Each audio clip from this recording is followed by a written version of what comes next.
जय। ये कृपा है गिरिराज महाराज की, प्रत्यक्ष देवता है गिरिराज महाराज, भगवान का साक्षात रूप है। तो क्या होता है आगे, सभी लोग भगवान गिरिराज का पूजन करते हैं बड़े भाव से, अगरबत्ती ली आरती करने लग जाते हैं, नारियल चढ़ाते हैं, धूप दीप आदि से, अबीर गुलाल आदि से सुशोभित बड़ा ही सुंदर झांकी सजाते हैं भगवान गिरिराज की। और पता है ये पूजन करने के बाद में बड़े ही हर्षोल्लास से सभी ब्रजवासी भगवान को भोग लगाते हैं, गिरिराज जी को भोग लगाते हैं। जिस प्रकार आप लेकर के आए ना प्रसाद, ऐसे ही 56 भोगों का कई प्रकार के व्यंजनों माता सब अपने घर से बना करके लेके आती है, सुंदर पकवान। ये देखिए सेवा है ये भैया। घर में जब हम भगवान की पूजन करते हैं ना, तो भगवान के लिए सुंदर पकवान घर में बनाए, जितना बना सके, चाहे एक चीज क्यों ना बनाए, परंतु सुनाए, बड़े व्यंजन बनाए ठाकुर जी को और भगवान को भोग लगाएं और फिर खुद पावे। वह भगवान का प्रसाद माना जाता है। आपने कई बार ऐसा देखा होगा कि जहां भगवान का भोग मंदिर में, कभी जैसे कि ऐसा कहीं मंदिर है जहां पर पंडित जी वहीं रहते हैं, भोग बनाते हैं और ठाकुर जी को भोग लगाते हैं, उस समय पर आप पहुंच जाएगा, थोड़ा भी प्रसाद, एक चपाती, थोड़ा सा कुछ तस्मै खीर आदि आपको मिल जाए तो महा अमृत सा लगता है मंदिर का प्रसाद। ये होता है। अगर ऐसा आप घर में भी करते हैं तो वही अमृत आपके घर में भी होगा। सुंदर भावनात्मक दृष्टि से व्यंजन को पकाएं। तो ऐसे ही ब्रजवासी बड़ी सुंदर सुंदर चीजें लेकर के ला करके बनाए, बड़े सुंदर आइटम बना बना करके लाए हैं। खुरचन है खीर मोहन, ध्यान देना, 2-4 आइटमों के नाम हम भी लेते हैं कि खुरचन है खीर मोहन, खीर सा और खुर्सी, ये ब्रज के नाम है भैया। खीर खजला जलेबी कला कंद बालूशाही है, और मोहन थार मेवा बाटी, मठरी में सूर पाक, पेड़ा रसगुल्ला संग रबड़ी सुहाई है। बड़े सुंदर व्यंजन, मीठे मीठे पदार्थ बनाए हैं। भुजिया नमकीन सेब गठिया सकल पारे, और भुजिया समोसा पापड़ पकौड़ी बनाई है। ब्रज के संत ने ये भाव लिखे हुए हैं।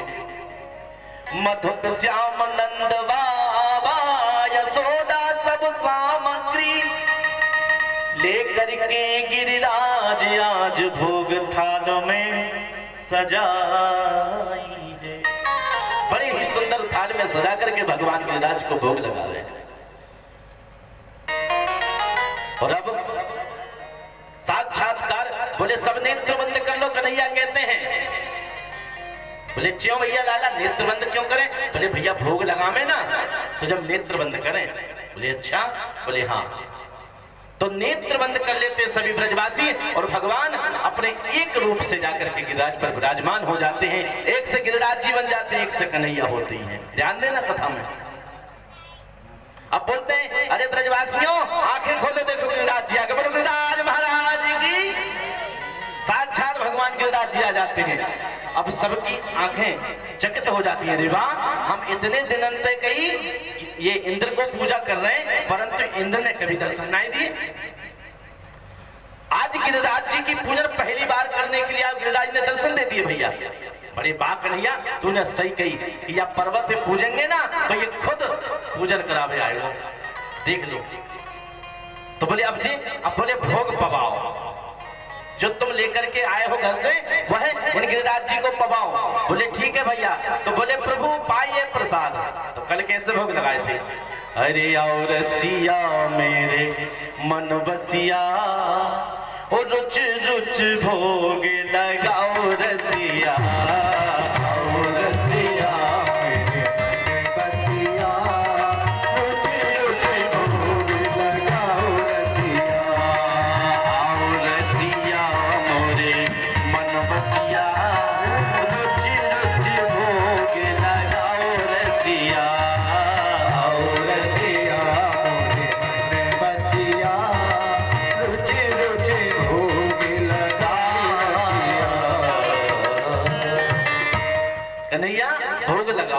गिरिराज जी।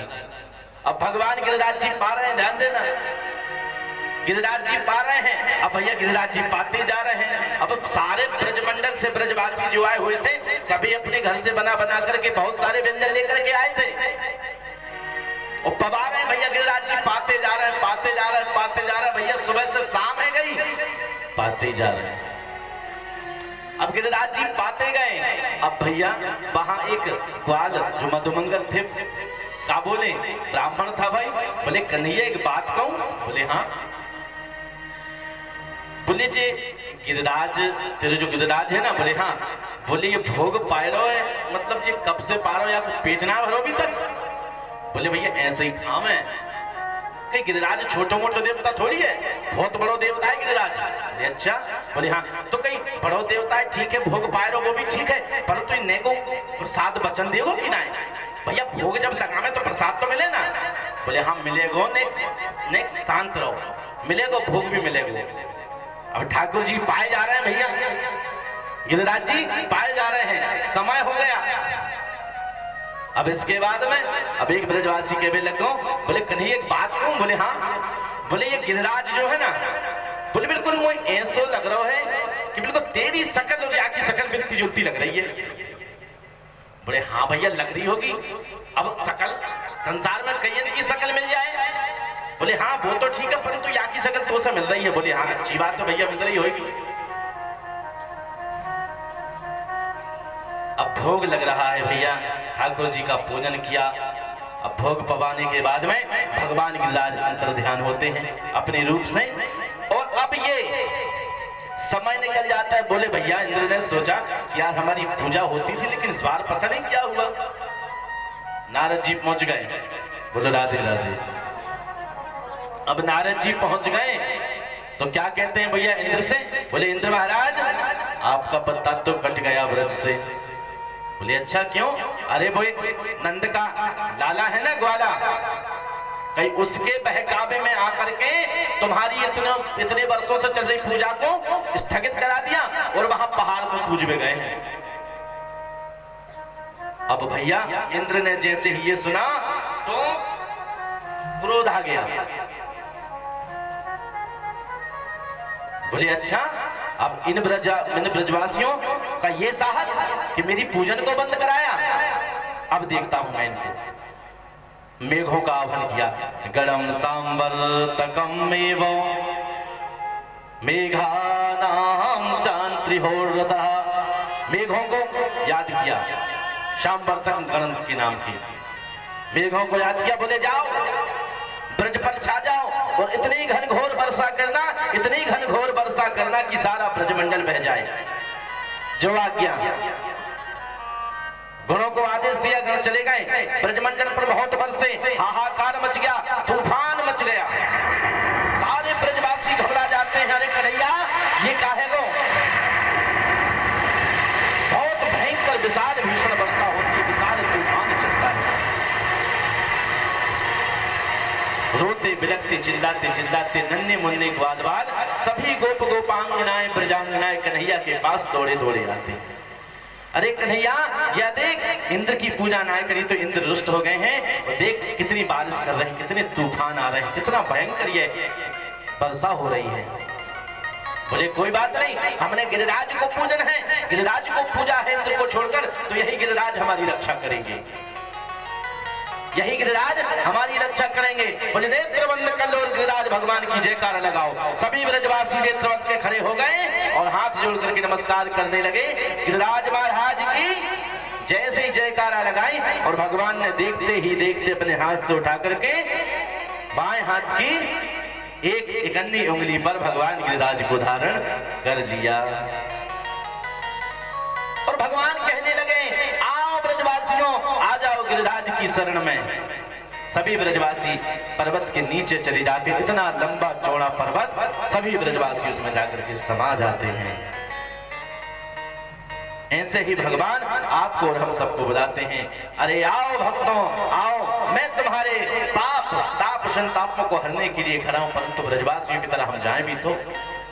आज ब्रजवासियों को कन्हैया बुलाते हैं, सभी ब्रजवासी शरण में पहुंच जाते हैं, क्योंकि ब्रजवासियों को यह भरोसा है हमें कितना भी बड़ा कष्ट क्यों ना आ जाए, परंतु कन्हैया अगर जब तक है तो हमारा कोई बाल विवाह का नहीं कर सके।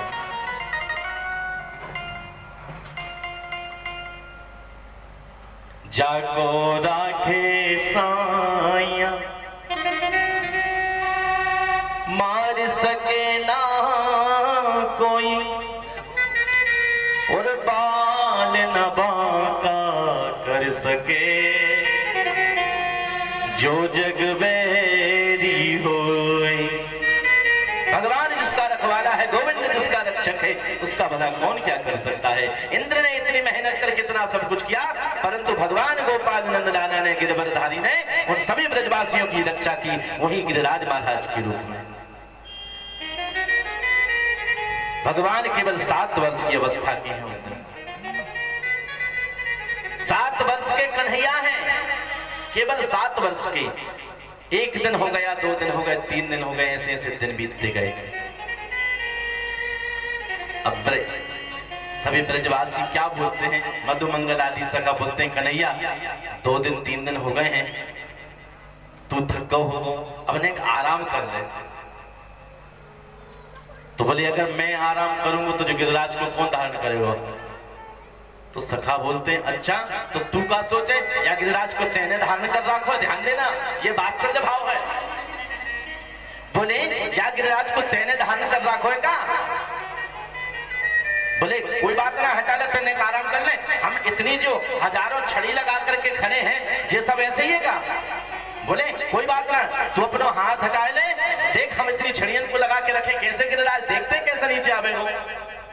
बोले अच्छा, तो भगवान सोचते हैं ठीक है कोई बात नहीं। भगवान थोड़ी सी उंगली नीची करते हैं, तो जैसे जो सभी सखा ग्वाल वाले जो अपनी अपनी छड़ी लगा करके खड़े थे ना, तो जैसे ही गोपाल ने थोड़ी सी अपनी उंगली को ढीला किया, सबकी लाठी चर चर मर मर चर चर होकर के सभी टूट गई और चिल्लाने, अरे कन्हैया समाज समान, गौ गिरिराज गौ गिरिराज। भगवान ने तुरंत पुनः स्थापित कर दिया गिरिराज को। अब सभी देख करके अरे कन्हैया ये सब का है भैया। बोले यही तो बात है। बोले क्या बात है जी। अब भैया हम इतने लोगों की छड़ियां टूट गई, तेने अकेले ने गिरिराज कैसे धारण कर रखो है।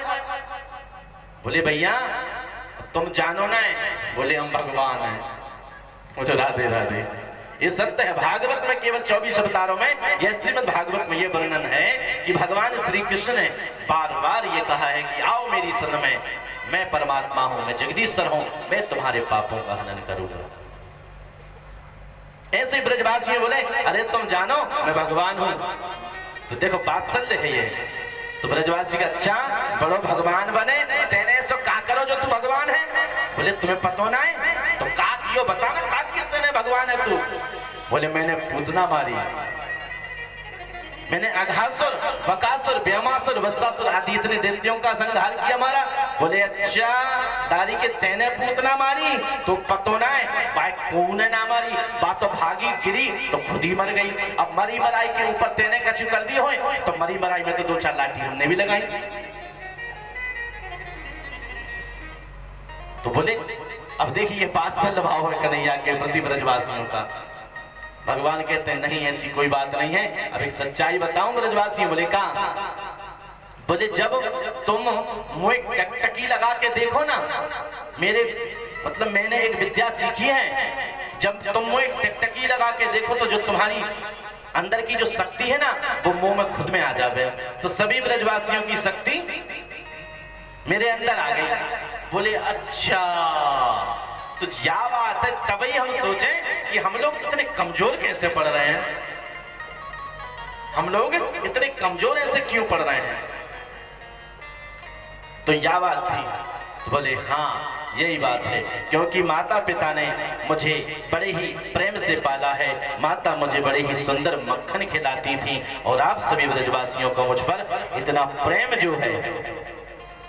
तो क्या कन्हैया बड़ी सुंदर बात कहते हैं कि कछु माखन को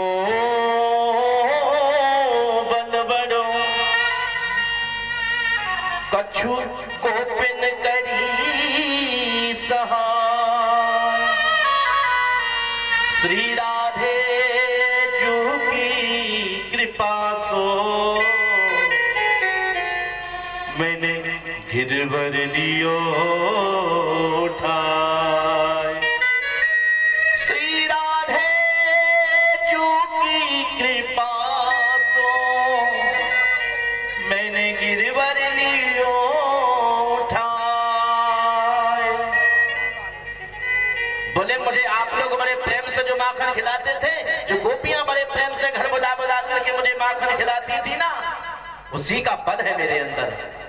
और कुछ ये गोपियों का मेरे ऊपर प्रेम और माँ श्री भगवती श्री राधा रानी का जो मेरे ऊपर प्रेम है, जो वात्सल्य है, जो शक्ति है राधा का, वही राधा की शक्ति मेरे अंदर है।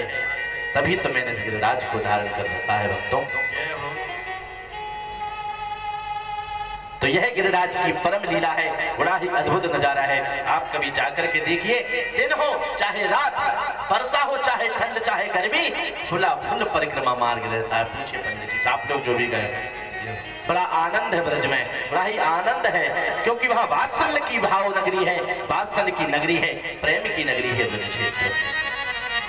आज की कथा में बस आप यही जानेंगे, वात्सल्य और प्रेम, गोपियों का प्रेम, भगवान के भक्तों का प्रेम। अब जाकर के इंद्र कहते हैं जाओ देखो ब्रज बहा की नहीं। गणों को भेजा, बोले भैया वहां तो धूल उड़ रही है, धूल उड़ रही है। अब इंद्र ने देखा, ओ ये बात है, धूल उड़ रही है। अब भैया बोले धूल क्यों उड़ी, एक जल गया कहां पर? तो बोले भैया बहुत पूर्व की कथाएं हैं, श्री अगस्त मुनि जी हैं,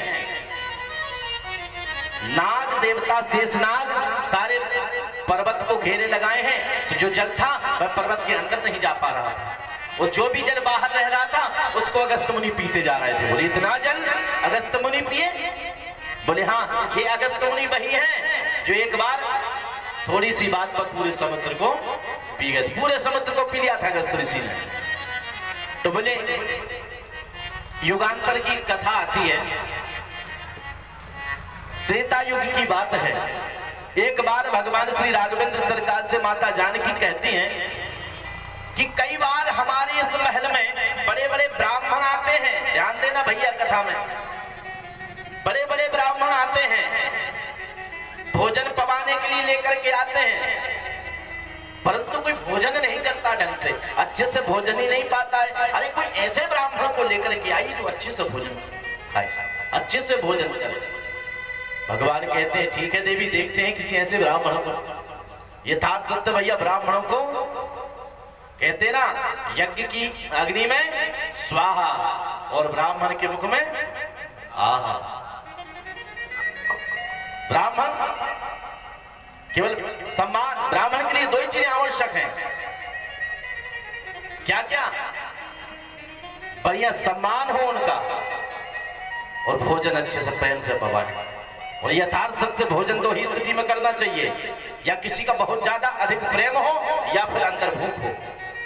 तो ब्राह्मणों को कुछ और नहीं चाहिए, बड़े श्रद्धा भाव से भोजन पवाना चाहिए, इसी में संतोषी, और ब्राह्मणों को संतोषी होना चाहिए भाई। देखिए मनुस्मृति में एक श्लोक आया है, ध्यान देना इस पर, असंतुष्टा दुजानिष्टा संतुष्टा च मही भुजा। श्लोक पर ध्यान देना, असंतुष्टा दुजानिष्टा संतुष्टा च मही भुजा। लज्जा सह गणिका नारी निर्लज्जा सा कुलांगिना। क्या अर्थ है, हम इसका अर्थ निकालें तो असंतुष्टा दुजानिष्टा, अगर ब्राह्मण असंतुष्ट है तो खत्म हो जाएगा, नष्ट हो जाएगा ब्राह्मण। अगर ब्राह्मण के अंदर संतोष नहीं है, ब्राह्मण को दान तो लेना चाहिए परंतु याचना नहीं करनी चाहिए, यथार्थ सत्य। ब्राह्मण दान लेने का अधिकारी है परंतु याचक नहीं है, जो मिल जाए सो संतोष है। अब ये देने वाले के ऊपर है संतोष, उसको भी संतुष्ट करना चाहिए। ये नहीं कि भैया 7 दिन 8 दिन ब्राह्मण को बुलाया, परेशान हुए, कोई भी ब्राह्मण कार्य कर रहा है तो उसको उचित दान देने में और दक्षिणा देने में भी फर्क होता है भैया। कार्य की सिद्धि के लिए दक्षिणा दी जाती है और मनोसुपासक के लिए दान दिया जाता है। भैया मन की संतुष्टि है, कोई कार्य हो रहा है तो हम दान दे दें, लेकिन ब्राह्मण से कोई कर्म कराया है तो वहां दक्षिणा कार्य है, ध्यान देना।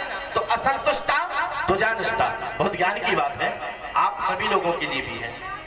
ब्राह्मण अगर संतोषी नहीं है तो नष्ट हो जाएगा, और भूमि अगर संतुष्ट होगी, क्योंकि भूमि संतुष्ट कैसे हो जाएगी? क्योंकि हम आप सब पाप है तो भूमि पर, पुण्य है तो भूमि पर, हर चीज सभी भूमि पर है, गंदा बुरा अच्छा सही गलत सब कुछ भूमि पर है। तो भूमि ब्राह्मण असंतुष्ट है तो ऐसे पृथ्वी कहां तक संतुष्ट होगी? जो है सो पृथ्वी पर होता है। लज्जा सा गणिका नारी, ध्यान देना, गणिका जो वैश्या होती है ना, जो वैश्या होती है, अगर वो लज्जा ले आए अपने अंदर तो वो क्या खाएगी? वैश्या के अंदर लज्जा नहीं होती है, अगर वो लज्जा करेगी तो क्या करेगी फिर? तो उसके अंदर लज्जा नहीं होनी चाहिए। लज्जा सहगणिका नारी, अगर लज्जा करने लग गई तो वह नष्ट हो जाएगी। और निर्लज्जा सकुलांगना, जो कुलवती स्त्री होती है वह अपनी मर्यादा लांग दे, अपनी लज्जा निकाल दे, अपनी लज्जा को दूर कर दे तो वह नष्ट हो जाएगी। क्योंकि सौभाग्यवती कुलवती स्त्री का सौभाग्य कहना क्या है? लज्जा। भोजन भजन द्रव्य और नारी, ये सब पर्दा के अधिकारी। एक चौपाई आती है, मैं आज उसका संक्षेप वर्णन कर दूं। एक चर्चा थी, किसी ने प्रश्न किया था यहीं पर इस चौपाई के लिए, अरे ढोल गवार सूत्र पशु नारी, और सकल ताड़ना के अधिकारी। राम सिया राम जय जय राम, राम सिया राम जय जय राम। इसी से संबंध है उस चौपाई का। असंतुष्टा दुजानिष्टा संतुष्टा च मही भुजा, लज्जा सा गणिका नारी, निर्लज्जा सा कुलांगिना। तो कुलवती स्त्रियों को हमेशा लज्जा में रहना चाहिए, पहनकर ओढ़कर बड़े ही सुंदर वस्त्रों में लज्जामय होनी चाहिए स्त्री। उसका गहना है, उसकी सुंदरता लज्जा है भाई स्त्री, ठीक है?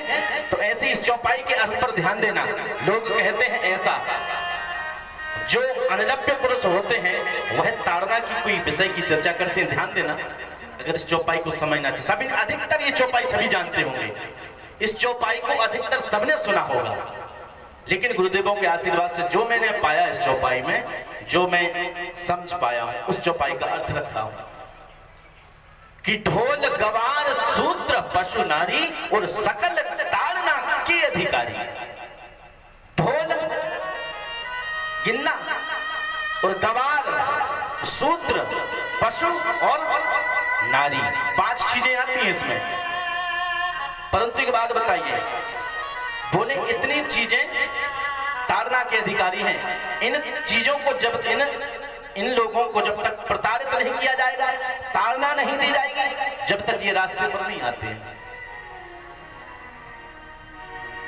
तो ढोल गवार शूद्र पशु और नारी। ढोल हो गया, ठीक है भैया, ढोल को तो पीटा जाता है, एक निकल गया, ढोल को अलग कर दीजिए। अब गवार, ढोल गवार, गवार हो गया दूसरा, और अब आया सूत्र। गवार तो ठीक है, परंतु आ गया सूत्र। सूत्र क्या है?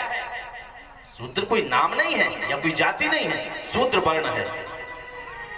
ब्राह्मण, क्षत्रिय, वैश्य और शूद्र, 4 वर्ण होते हैं। 4 वर्णों में भैया भगवान से निकली हुई ये चारों वर्ण है।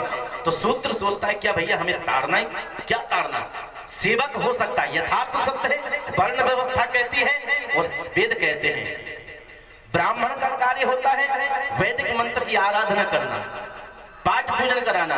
क्षत्रियों का काम क्या है? समय आने पर समाज की, देश की, हमारे संपूर्ण राष्ट्र की रक्षा हेतु खड़ा हो। वैश्य का कार्य क्या है?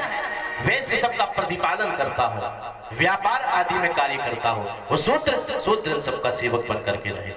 जब जब बात सेवा की आती तो शूद्र को आगे होना चाहिए, ये वर्ण व्यवस्था है।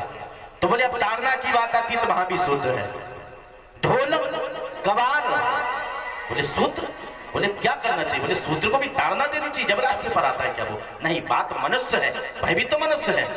अब आती है पशु, ठीक है पशु मान लिया, पशु को अब तुम बोलोगे भैया बैल जी, भैया कुत्ता जी, तो वो सुनने वाला नहीं है ना। अरे बिल्ली जी रोटी ले गई यहाँ पर, कल से आप हमारे घर मत आना रोटी खाने के लिए, दूध पीने के लिए हमारे घर मत आ जाना, तो ये मानना नहीं है, तो वो ताड़ना हो सकती है।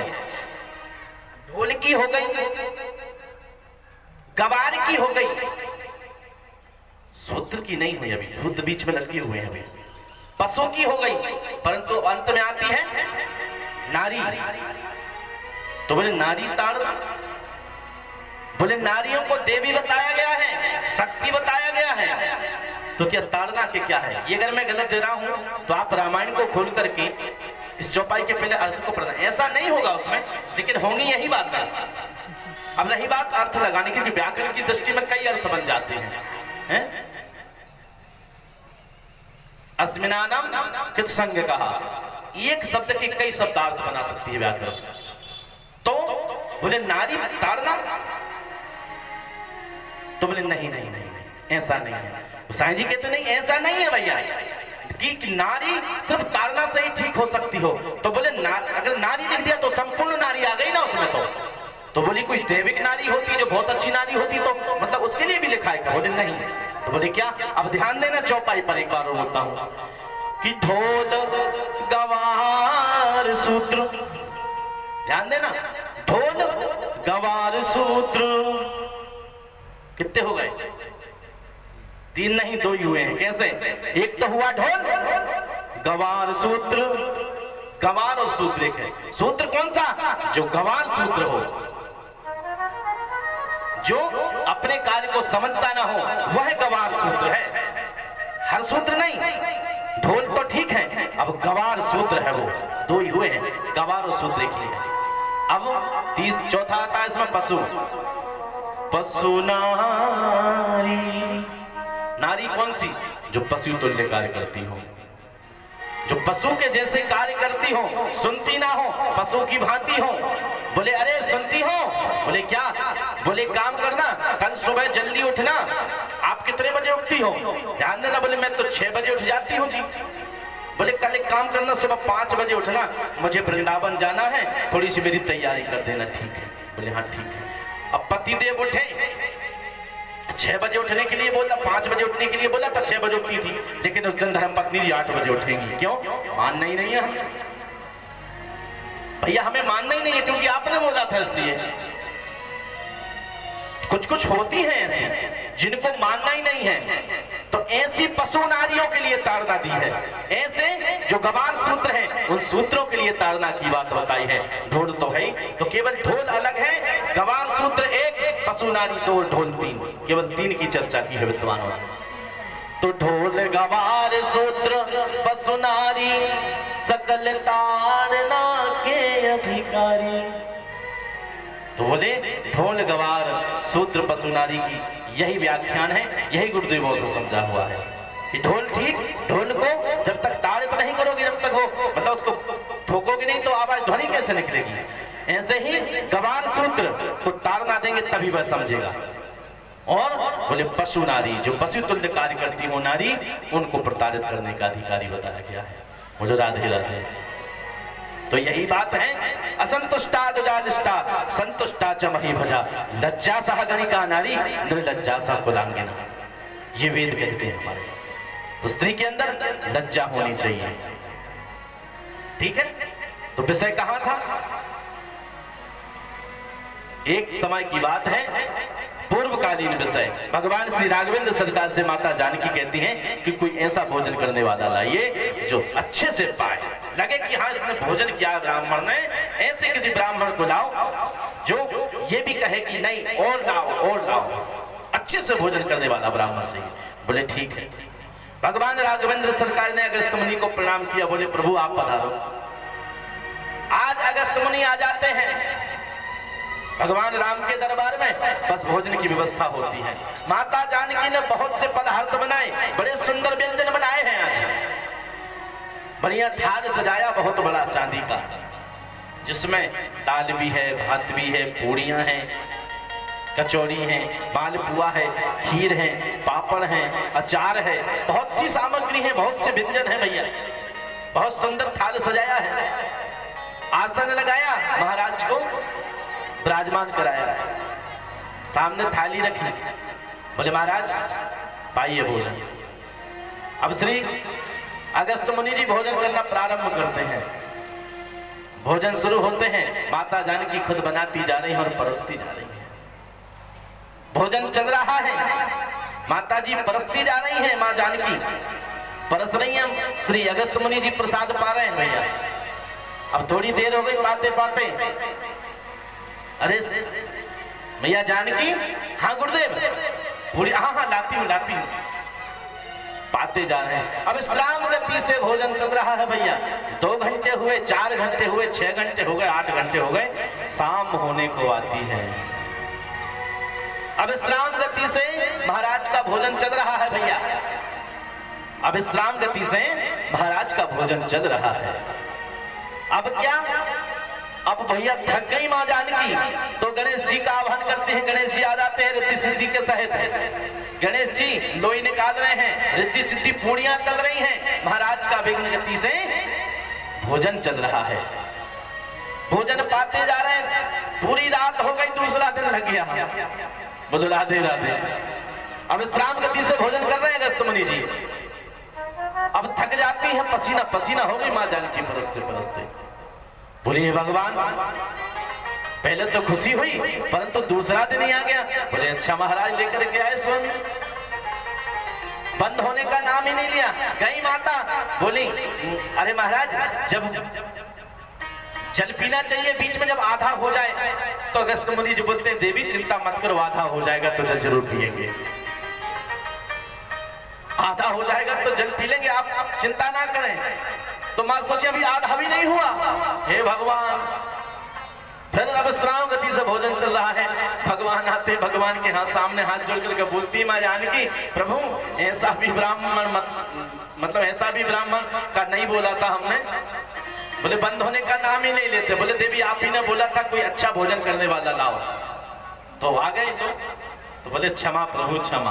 तो भगवान की यह बड़ी अद्भुत लीला है। और बोलते हैं अगस्त मुनि से, प्रभु बस वो तो लीला थी भगवान की, मां जानकी को देखने के लिए। तो भैया तो बोलते हैं अब जल की क्या व्यवस्था है। बोले भैया जल, माता कहती है जब भोजन इतना किया तो जल कितना पिएंगे। बोले जल की व्यवस्था नहीं है। तो भगवान बोलते हैं देखिए मुनिवर, आगे वाले समय द्वापर युग में हम आएंगे तब आपको जल की व्यवस्था करेंगे। जैसे भगवान ने आज द्वापर युग में कृष्ण अवतार में गिरिराज को धारण किया और अगस्त मुनि को सारा कर दिया, बस आगे आपका समय आकर के जल पी लो। तो इंद्र ने जो वृष्टि की थी जल की, तो वह सारा जल जो आया था वह सभी अगस्त मुनि पी गए। बोले राधे राधे। अब यहाँ इंद्र को पता चलता भैया सूखा पड़ा है वहां तक। इंद्र आते हैं, दोनों हाथ जोड़ करके बोले भगवान क्षमा करिए, हमसे गलती हो गई। विशुद्धि सत्वमो तब धाम शांतम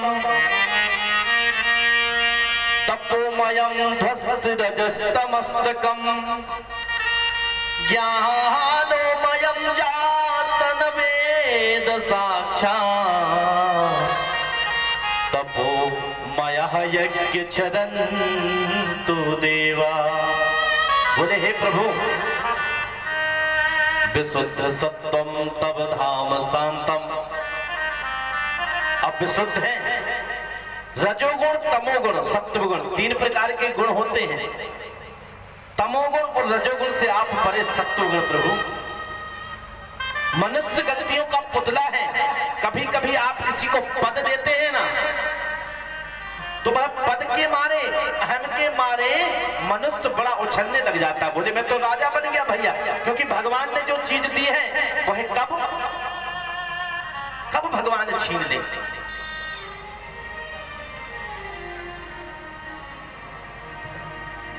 बड़े बड़े महामुनि ऋषि जन आपको पाने की इच्छा से तपस्या आदि करते हैं, और आपने इन ब्रजवासियों की रक्षा के हेतु क्या क्या नहीं किया प्रभु। बालक बन गए, पिता गुरुस्तम जगतामधीशो। अरे भैया आप तो चराचर के स्वामी हैं, परंतु उन ब्रजवासियों के बीच में आप किसी का पुत्र, किसी का सखा, किसी के मतलब किसी को आप पिता मानने लग जाते हो। आप जो किसी से नाता बना ले भाई उससे नाता बन जाता है। गोपियां तो मानो आपको अपना सर्वस्व मानती हैं, कहती हैं यही कन्हैया हमारे सब कुछ है। कि ये से बर को क्या बरूं जो जन्मे और मर जाए।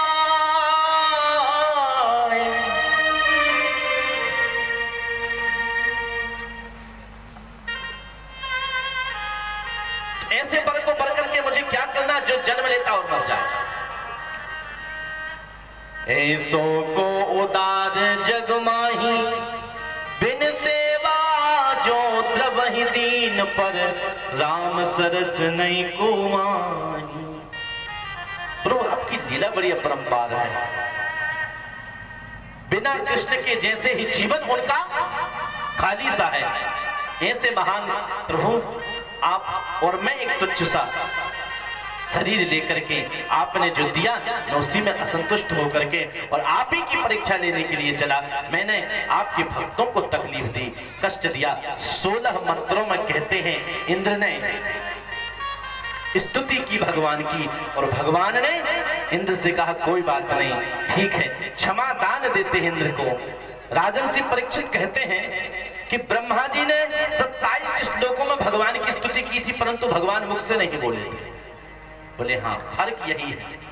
ब्रह्मा जी ने जब परीक्षा ली तो भगवान को अपने भक्तों से दूर कर दिया था। ब्रह्मा जी ने बछड़े और बालों को चुरा करके ले गए थे ना ब्रह्मा जी, तो बोले अपने भक्तों से दूर कर दिया था, इसलिए भगवान ज्यादा क्रोधित थे। लेकिन इंद्र ने काम तो गलत किया, परंतु ऐसा किया कि सारे ब्रजवासी उतने दिन के लिए कन्हैया से दूर नहीं हुए। बोले राधे राधे। तो ऐसी कृपा की आज भगवान ने। तो आगे ऐसे ही चीर हरण की कथा आती है। हेमंते प्रथमे मासी नंद व्रज गुज कुमारी का। एक दिन की बात है, सभी माताएं जाकर के सभी ब्रजांगनाएं वह यमुना में स्नान करती थी और स्नान करने के बाद में मां भगवती कात्यायनी की पूजन करती थी। कात्यायनी की पूजन करके क्या मांगती थी? कात्यायनी महामाये महायोगिन्निधीश्वरी नंद गोप सुतम देवो पतिम में कुरुते नमः। हे मां कात्यायनी, कात्यायनी महामाए महायोगिन्निधीश्वरी और बोली नंद गोप सुतम देवो। नंद की जो सुत कन्हैया है ना वो क्या हो? पद्म में कुरुते नमः। यथार्थ सत्य है, जिस कन्या का विवाह नहीं हो रहा हो, विवाह में थोड़ी देरी हो रही हो, बहुत समय से विवाह अटका हो और मन चाह अगर वर चाहिए है तो इस श्लोक का जाप करें और इसका अनुष्ठान करवाएं, बहुत शीघ्र ही मन चाह वर प्राप्त होता है। ये भागवत में लिखा हुआ है। महायोगिन्निधीश्वरी। एक दिन की बात है, कन्हैया ने सोचा कि सभी ब्रजांगनाएं बहुत बड़ा पाप करती हैं, बोले यमुना में निर्वस्त्र होकर के स्नान करती हैं, आज इनको ज्ञान देना है।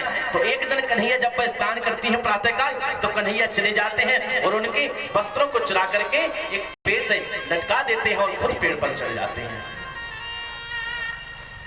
अब स्नान करने जैसे ही समय होता है, बोली अरे स्नान बहुत कर लिया देवियों, चलो अब चलते हैं। अब जैसे बाहर आने को होती हैं तो देखती हैं किनार पर कि उनके वस्त्र ही नहीं है। अब वस्त्र ना देख करके लज्जित हो जाती हैं, बोले अरे हमारे वस्त्र कौन ले गया। जैसे ही ऊपर देखते हैं वृक्ष पर, तो टेढ़ी टांग वाले मुरली रखे हुए इस वृक्ष पर चढ़े हुए होते हैं। ऐसे पैकेट ही रख देंगे इसका, है ना? थोड़ा सा खोल के रख देंगे हम अभी। और कहते हैं अरे देवियों आप स्नान कर रही हो। अब गोपियां कहती हैं श्री राधे भैया भैया जी श्री राधे राधे, ये भोग बाद में जमा लेना, थोड़ा भी रख लेना, 2 मिनट का काम है। हमारे वृंदावन पंडित जी आपके 2 घंटे का काम 1 मिनट में कर देंगे वो। बोलो राधे राधे। तो कहां थे हम कथा में, किसी को पता है कथा में कहां है हम, कहां चल रही कथा? बोलो राधे राधे श्री राधे। तो कन्हैया वस्त्र चुरा करके ले जाते हैं। गोपियां कहती कन्हैया ये क्या करो, हमारे वस्त्र हमें ला करके दो। बोले तुम निर्वस्त्र स्नान करती हो, तुम्हें लज्जा आनी चाहिए, इस प्रकार का ज्ञान देते हैं। बोले हम कैसे आए? बोले कन्हैया अब माफ कर दो, आज के बाद ऐसा नहीं होगा। कन्हैया उनके वस्त्रों को देते हैं। कई प्रकार की बातें आती हैं। परीक्षित कहते हैं भगवान होकर के ऐसा? बोले देखो 2 बातें हैं। सबसे पहली बात तो साक्षात अगर परब्रह्म परमेश्वर मानते हैं तो गोपियों के वस्त्र नहीं, गोपी के अविद्या रूपी जो वस्त्र हैं उनको चुरा करके उनको ज्ञान देते हैं, उनको भक्ति का मार्ग बतलाते हैं। अगर लोकाचार दृष्टि से देखा जाए तो कन्हैया की उम्र अभी कितनी है? 7 वर्ष की। तो 7 वर्ष के बालक क्या जाने इसमें? स्त्री पुरुष के भेद को 5-6 वर्ष का बालक क्या जानता होगा? इस प्रकार और आगे भावना की बात कही है। बोले भाव तक प्रेम क्या होना चाहिए? एक दिन भगवान कृष्ण बलराम अपने सखाओं के साथ में गऊ चराने के लिए वन में जाते हैं।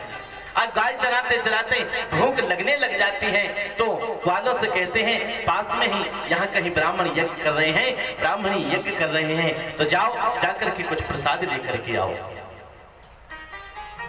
प्रसाद लेने के लिए चले जाते हैं। बोले ठीक है, आज कन्हैया के लिए, कृष्ण बलराम के लिए वह भोग लेने के लिए, प्रसाद लेने के लिए जाते हैं।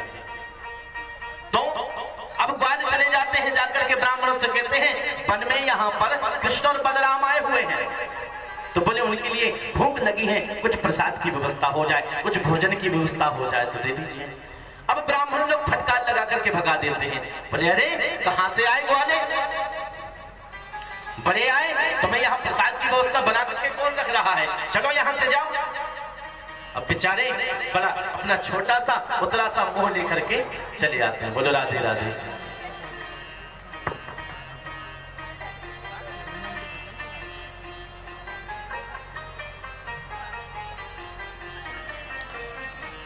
बोलो राधे राधे। तो भैया तो बोले यहाँ कहाँ भोजन की व्यवस्था, जाओ ग्वाले कहाँ से आ गए कहेंगे। गवार ऐसी गाली सी देकर के उनको भगा देते हैं। ग्वाले बेचारे छोटा सा हल्का सा मुंह लेकर के आते हैं। कन्हैया बोलते ले आए भोजन। अब ग्वाले क्या बोलते हैं, हाँ अंगारे लाए हैं, खाएगो का तू? बोले भैया ऐसे क्यों बोलो, क्योंकि जो ब्रजवासियों का जो बोलना था ना कन्हैया के लिए बड़ा ही भावनात्मक था, क्योंकि उनका एक छोटा मित्र, कोई बड़ा है तो उनको छोटा ही मित्र समझता था। छोटा सा है भैया, कन्हैया तो हमारा कनुआ है, ये भावना थी उनकी। तो भैया बोले क्या बात है कि? बोले वहां गए ब्राह्मण के यहाँ पर तो उन्होंने तो हमें फटकार लगा करके भगा दिया। बोले आपकी गलती, ब्राह्मणों के पास नहीं ब्राह्मणियों के पास में जाना चाहिए था। बोलो राधे राधे। बोले देखो पुरुष की अपेक्षा माताओं का हृदय बड़ा कोमल होता है भैया इस मामले में। तो बोले माताओं से जाकर के कहना। बोले ठीक है, दोबारा भेजते हैं ग्वालों के, तो सीधे यज्ञशाला जहां बनी हुई थी, ब्राह्मण यज्ञ कर रहे थे, उस तरफ देखते ही नहीं है, सीधे जहां भोजन कर 6 माताओं के पास पहुंच जाते हैं। माताओं को जाकर के बताते हैं यहाँ वन में कृष्ण बलराम आए हुए हैं, वह गैया चरा रहे हैं, भूख लगी है, कुछ उनको प्रसादी दें। अच्छा माता के कन्हैया आए हैं, गोपाल आए हैं हमारे, अरे भोजन व्यवस्था बड़ा ही सुंदर पकवान बन रहे होते हैं, थाल में सजाती है। बोले कहाँ है कन्हैया? बोले यहीं पास में वन में है। तो बोले ठीक है हम भी चलते हैं। अरे हमारा बड़ा ही परम सौभाग्य है कि कन्हैया के दर्शन मिलेंगे, छोटा सा लाला आया है उसके हम दर्शन करेंगे, बड़ा ही प्यारा लाला है। अब माताएं आती हैं, बोले पति तो जाने नहीं देंगे, तो क्या करती हैं, वही घूंघटा, घूंघट को ऐसा किया पल्ले को अपने, और यहाँ पास में यज्ञशाला में ब्राह्मण यज्ञ कर रहे थे, ऐसा पल्ला किया कि पंडित जी देख भी ना पावे। अब देख लेंगे, रोकेंगे तो भैया पति की बात भी माननी पड़ेगी, ऐसा कुछ करो कि दिखे ही ना हम। अब यज्ञ कर रहे हैं तो बोलेंगे तो है नहीं, क्योंकि हवन कर रहे हैं भैया। अब बोलने वाले नहीं हैं, हवन कर रहे हैं, यज्ञ कर रहे हैं ब्राह्मणियां चली गई। ब्राह्मणियां जाकर के कन्हैया को प्रसाद पवाती हैं। अरे कन्हैया लो प्रसाद पाओ। यज्ञ ब्राह्मणों की पत्नियों पर भगवान कृपा करते हैं इस प्रकार कि जा पर कृपा राम की होई, ता पर कृपा करो सब कोई। आज कृपा की यज्ञ पत्नियों पर भगवान ने, ऐसे ही आगे सभी गोपांगनाओं गोपालों गोपों को लेकर के, ब्रजवासियों को लेकर के भगवान अपने बैकुंठ का दर्शन कराते हैं और दर्शन करा के योग माया के प्रताप से सब भुला देते हैं। एक दिन बाबा स्नान कर रहे थे यमुना में, तो एक अजगर ने उनको पैर को पकड़ लिया, तो भगवान ने जाकर के उसका उद्धार किया। शंखचूर्ण नामक दैत्य था। बोलो राधे राधे।